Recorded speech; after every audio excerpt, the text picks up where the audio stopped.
This is how we play a C chord on the guitar. We start with the first finger in the first fret of the second string. Second finger reaches over to the second fret on the fourth string.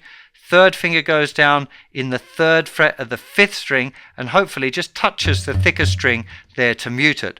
So we have nothing, third fret, second fret, open, first, open.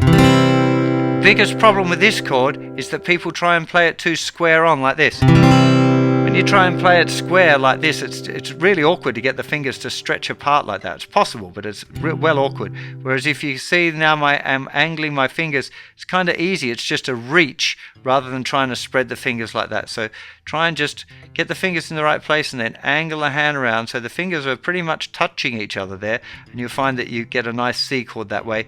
Remember, you've got to use your fingertips.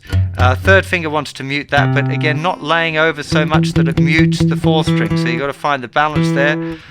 Definitely first and second fingers need to be on the points, otherwise you're going to get that third string muted or the thinner string muted. So fingertips except for the third finger, which is slightly laid over in order to mute that thicker string.